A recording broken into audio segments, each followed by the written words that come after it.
এই কলব যার পরিশুদ্ধ, এই কলব যার পবিত্র, এই মানুষটিও পবিত্র। এই কলবটি যার অন্ধকার, এই কলবটি যার খারাপ, এই মানুষটিও খারাপ হয়ে যায়। এই জন্য বাংলার জমিনে কিছুদিন আগে গোটা পৃথিবীর মানুষ আকাশ থেকে দেখতে পায় হেলিকপ্টার থেকে গুলি বর্ষণ করা হয়, আর কিছু মানুষ দেখে না না না, ওই হেলিকপ্টার থেকে পানি নিক্ষেপ করা হয়েছে, গুলি বর্ষণ করা হয় নাই। আল্লাহ রাসূল সাল্লাল্লাহু আলাইহি ওয়াসাল্লামের হাদিস থেকে প্রমাণিত যে রাসূল করিম সাল্লাল্লাহু আলাইহি ওয়াসাল্লাম হাদিস শরীফের মধ্যে বলেন, আলা ইন্না ফিল জাসাদি লামুদগা ইযা সালুহাত সালুহাল জাসাদু কুল্লু ওয়া ইযা ফাসাদাত ফাসাদাল জাসাদু কুল্লু আলা ওয়া হিয়াল কলব। আল্লাহ রাসূল সাল্লাল্লাহু আলাইহি ওয়াসাল্লাম বলেন, মানব দেহের মধ্যে একটা গোস্তের টুকরা রয়েছে, এই গোস্তের টুকরাটা যদি কারো পবিত্র থাকে তাহলে সেই মানুষটিও পবিত্র। এই গোস্তের টুকরাটি যদি অপবিত্র হয়ে যায় তাহলে ওই মানুষটিও অপবিত্র। এই গোস্তের টুকরার মধ্যে যদি খারাপ অভ্যাস ঢুকে যায় ওই মানুষটিও খারাপ হয়ে যায়। আর ওই গোস্তের টুকরার মধ্যে, ওই কলবের মধ্যে যদি ভালো সুন্দর ব্যবহারগুলো, সুন্দর আচরণগুলো, সুন্দর অভ্যাসগুলো ঢুকে যায়, আল্লাহর রাসূল বলেন আল্লাহ রাব্বুল আলামিনের কাছে ওই মানুষটির দাম বেড়ে যায়। এই গোস্তের টুকরাটাকে নিয়ে, এই কলবটাকে নিয়ে একজন মানুষ, এই কলব যার পরিশুদ্ধ, এই কলব যার পবিত্র, এই মানুষটিও পবিত্র।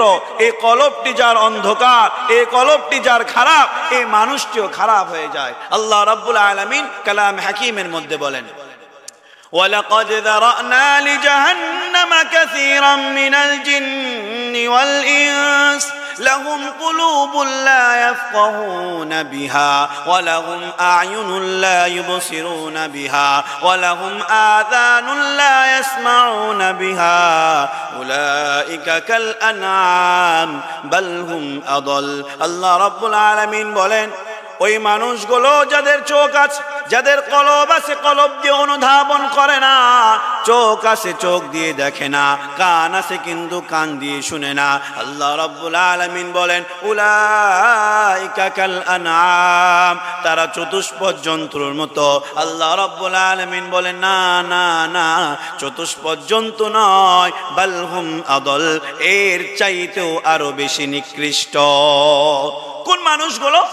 যে মানুষগুলোর চোখ আছে তবুও দেখে না, তার মানে কি তারা চোখ বন্ধ করে থাকে? তা নয়।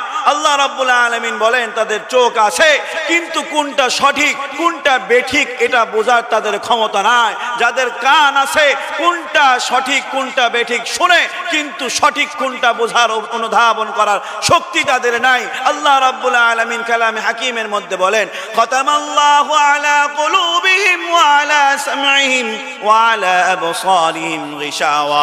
আল্লাহ রাব্বুল আলামিন বলেন, আমি আল্লাহ তাদের উপরে রাগান্বিত হয়ে তাদের কলবের মধ্যে মোহর মেরে দিয়েছি, যাতে করে কোনটা সঠিক কোনটা বেঠিক বোঝার মতো তাদের ক্ষমতা না থাকে। এই জন্য বাংলার জমিনে কিছুদিন আগে গোটা পৃথিবীর মানুষ আকাশ থেকে দেখতে পায় হেলিকপ্টার থেকে গুলি বর্ষণ করা হয়, আর কিছু মানুষ দেখে না না না, ওই হেলিকপ্টার থেকে পানি নিক্ষেপ করা হয়েছে, গুলি বর্ষণ করা হয় নাই। এটা কেন? কারণ কিছু মানুষের কলবের মধ্যে আল্লাহ রাব্বুল আলামিন এমন করে দিয়েছে, তাদের চোখ আছে, গোটা পৃথিবীর মানুষ দেখছে যে হেলিকপ্টার থেকে গুলি মারা হচ্ছে, আর তারা দেখছে না গুলি তো মারা হয় নাই, সেটা পানি ঢালা হয়েছে। এটা কেন হলো? কারণ তাদের কলবটা ওই রকমই হয়ে গিয়েছে, আবু জেহেল মার্কা হয়ে গিয়েছে, যে রাসূল করিম সাল্লাল্লাহু আলাইহি ওয়াসাল্লাম আঙ্গুলের ইশারায় চাঁদকে দ্বিখণ্ডিত করে দিল। গোটা মক্কা নগরী দেখতে পেল, তারা বিশ্বাস করলো আসলেই এটা পয়গম্বর মুহাম্মদুর রাসূলুল্লাহ সাল্লাল্লাহু আলাইহি ওয়াসাল্লাম আল্লাহর পক্ষ থেকে প্রেরিত পয়গম্বর। কিন্তু আবু জেহেল দেখলো যে এটা মুহাম্মদুর রাসূলুল্লাহর আঙ্গুলের ইশারা নয়, বরং এটা জাদু। সম্মানিত উপস্থিতি, আল্লাহ রাব্বুল আলামিন এই জন্যই বলেছেন, আল্লাহ রাসূল সাল্লাল্লাহু আলাইহি ওয়াসাল্লাম হাদিস শরীফের মধ্যে বলেছেন যে তোমরা তোমাদের কলবটাকে পরিবর্তন করো। আমরা যদি আমাদের নিজেদের অভ্যাস, নিজেদের কলবটাকে পরিবর্তন না করি, তাহলে কখনো কোনটা ঠিক কোনটা বেঠিক বোঝার মতো আমাদের ক্ষমতা থাকবে না। আজকে বাংলার জমিনে অধিকাংশ জায়গায় অনেক আলেম ওলামারা বারবার বলতেছে যে আমাদের রাষ্ট্রে, আমাদের দেশে কোরআনের আইন বাস্তবায়ন করা লাগবে। একদল মানুষ বলতেছে যে কোরআন যদি বাস্তবায়িত হয় তাহলে তো আমরা সুন্দরভাবে চলাফেরা করতে পারবো না। এই কথা কেন বলতেছে? কারণ তাদের কলব মরে গিয়েছে, তারা কোনটা সঠিক কোনটা বেঠিক বুঝতে পারে না।